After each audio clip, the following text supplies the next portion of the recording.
జరిగింది. విభజన తర్వాత నష్టపోతా ఉన్నాం. 10 సంవత్సరాలు నలిగిపోయాం.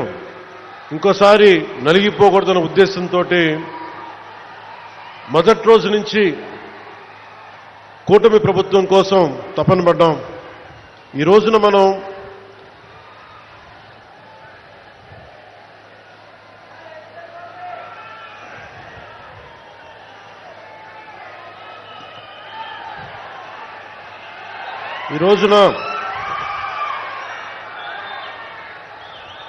సెక్యూరిటీ మెజర్స్ చూసుకుంటారు.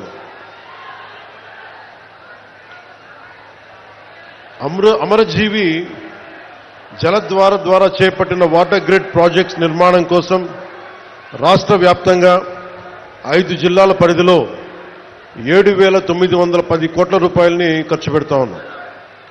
ఈ ప్రాజెక్టుల ద్వారా వచ్చే 35 ఏళ్లలో 1.2 కోట్ల మందికి దాహం తీర్చాలని సంకల్పించాం. ముఖ్యంగా ఉమ్మడి తూర్పు పశ్చిమ గోదావరి జిల్లాల్లో తీర ప్రాంతం వెంబడి నివసించే మత్స్యకార సోదరులకి మేలు చేయాలన్న ఉద్దేశంతో ఎక్కువ తీర ప్రాంతాలను కలిపేలా ఈ ప్రాజెక్ట్ రూపకల్పన జరిగింది. ప్రజలందరికీ కూడా స్వచ్ఛమైన శుద్ధమైన తాగునీరు అందించేందుకు కూటమి ప్రభుత్వం కట్టుబడి ఉంది. 2027 నాటికి పనులు చేయాలన్న లక్ష్యంతో ముందుకెళ్తున్నాం.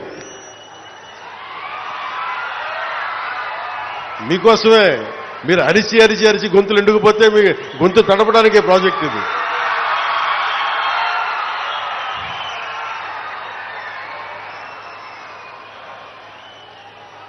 ఇది ప్రత్యేకించి అమరజీవి జలధార అని పెట్టడానికి చాలా కారణం. నాకు చాలా ఇష్టమైన వ్యక్తులు మన తెలుగు నాయకులు. ఒకళ్ళు బూర్గుల రామకృష్ణారావు గారు.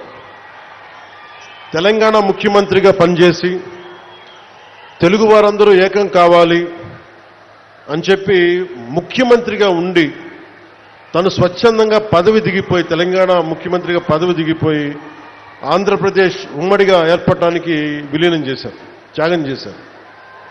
ఆయన ఒకరిని ఎప్పుడు స్మరించుకుంటూ ఉంటారు, ఆయన గుండెల్లో ఉంటారు. ఇంకొకరు తెలుగువాడి ఉనికి లేని రోజున